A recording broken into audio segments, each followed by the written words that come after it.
Mixed bag as far as luck was concerned. He won the second race on a horse called Country Club. He was first past the post in race 3 on What's Cooking, only to lose the race on protest to his longest price stablemate Timely Move. He made it a legitimate double when he came out to win race 4 on Latest Word, but his elation was short-lived because after the final event the stewards handed out a suspension to young T. Phillips. He's out until the 19th of August, although he will be allowed to fulfil his commitments at Randwick on Monday. So it was a funny day for that boy. He's a very promising rider too. Okay, firstly we're going to look at race 4 in Sydney, and this was Philip's second win of the day, his second legitimate win on Latest Word, who's a very consistent horse. This was his 8th win in 21 starts, and we pick up the action on the turn into the straight. Latest Word is running third on the outside in the hoop sleeves and the yellow cap. He's actually in 4th spot. You'll notice he turns his head to one side, which doesn't necessarily mean that he's hanging. That's an idiosyncrasy that Latest Word has had right from his 2-year-old days. I don't know why he does it, but it certainly doesn't affect his galloping. Now, Carina Magic is joined by Latest Word. The one with the white blaze and the orange cap on the inside is Flying Gypsy. Further out is Madalena putting in a late run, but Latest Word just never knows when he's beaten. He keeps pulling out a little bit extra, and Latest Word got there by a narrow margin over Madalena, and Flying Gypsy was a breath away in 3rd place. Well, Campaign King is one of the best sprinters in Australasia today. He's won something like $621,000 in prize money and has a most enviable record of 16 wins in 31 starts. That's almost a 1 win in every 2 races ratio, and not many horses in Australia can boast a record like that. Let's roll tape in the Dow Corning Missile Stakes, and as we pick them up on the turn into the straight, Campaign King is well back. He's midfield, yellow colours, dark blue cap and a big white blaze. Now, Johnny Marshall is hard at work on him. He pulls the whip, in fact. Campaign King technically found the 1100 metres a fraction too short, but his class got him home. Now, in the straight, Targlish in the black and pink took the lead over Western Ace and Plum Shore, but watch Campaign King absolutely sprout wings in the last 50 metres. Gee whiz, he's a classy horse, and Campaign King got up to score over Plum Shore, and a nose away third in the black and pink was Targlish, who weakened again after hitting the front, but he was also in need of the run. But Campaign King is going to prove a force to be reckoned with in whatever he contests in the big spring races coming up. Let's go to Melbourne, where they raced at Sandown on a very heavy track after the big wet in Melbourne last week.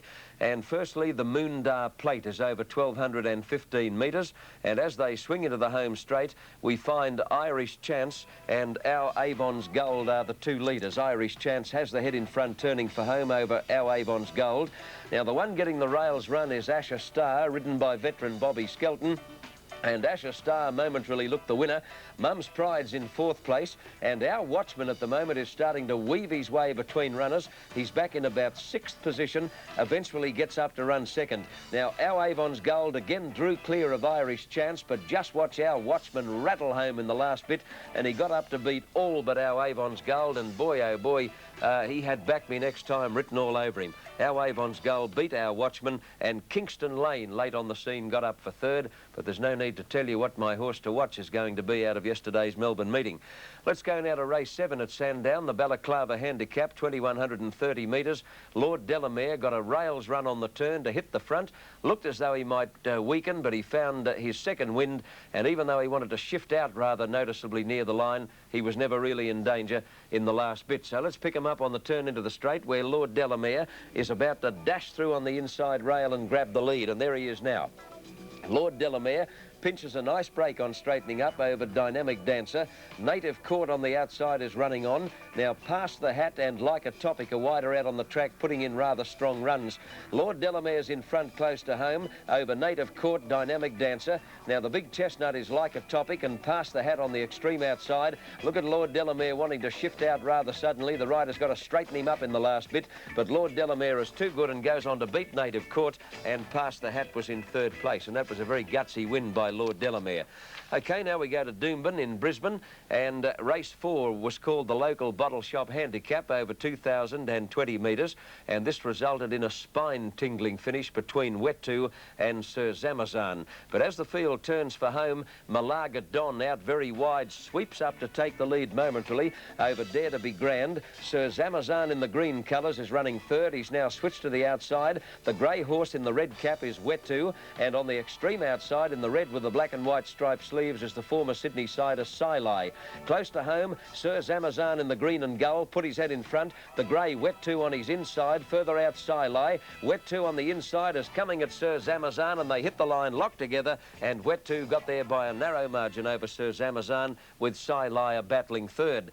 The Orlando Wine Stakes was a race set aside for mares, and again a ding-dong finish. Now, Call Me Biddy got up to win, trained by Howard Wilson on the Gold Coast, and I'm very pleased she won, because had she been beaten, you'd have to say she would have been a tragedy beaten, because she covered an unbelievable amount of extra ground. Now, as we roll them here, watch for Call Me Biddy on the turn into the straight. You'll see a brown jacket and a yellow cap, and she couldn't have got any wider had she tried. She must have been 8 horses deep on the home corner. It was one hell of a run. Into the straight, though, Sunsani is well clear. Now, the grey Crown Hope is in second place, and watch for Call Me Biddy down the extreme outside. Further back on the right side of your screen in the white blinkers is Dame du Siècle. Now, watch Call Me Biddy. What a gutsy filly. She goes out after Sunsani. Call Me Biddy just never stops trying and got up to score in the last stride over Sunsani. Crown Hope was third, and Dame du Siècle was close up in fourth spot. But you can't take anything away from the winner, and she's one good mare.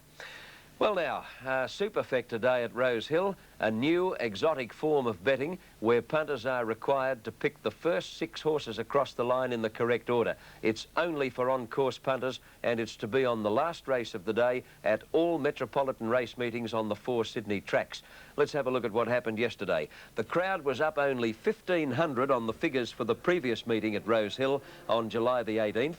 Business was steady right through the day at the specially marked red Superfecta windows, and the pool built gradually to almost $100,000 by the time the last race came along.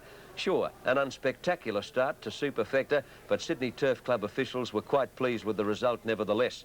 Now, the final event saw a field of 15 go to the barrier, and a 16-to-1 chance called Go for the Doctor knocked most Superfecta punters right out of commission.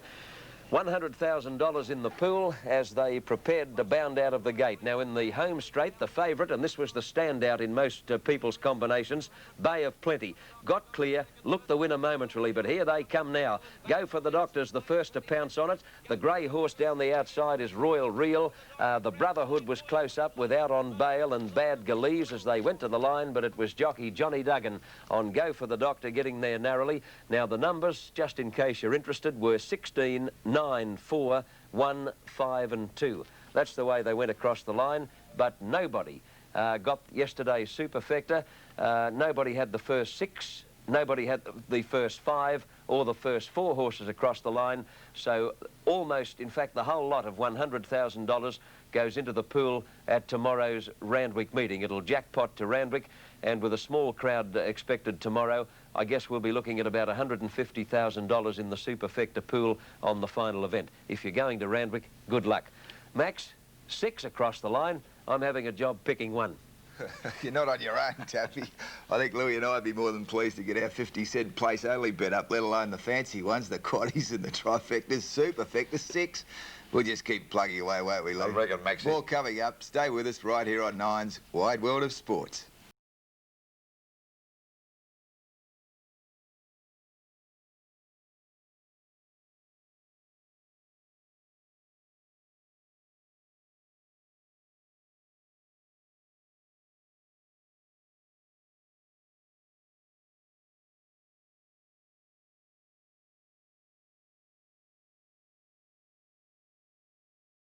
Gone with the Wind. You know I shall always love another man. Acclaimed as the best motion picture of all time. One night you're not turning me out. The greatest love story. Set amidst a bloody war. Honey. Winner of 10 Academy Awards. Vivian Leigh as Scarlett I've O'Hara. always loved you. I've never loved anyone else. Goodbye. Clark Gable as Rhett Butler. I love you more than I've ever loved anyone. In the screen's greatest masterpiece, Gone with the Wind. Over 2 nights, Wednesday and Thursday on 7.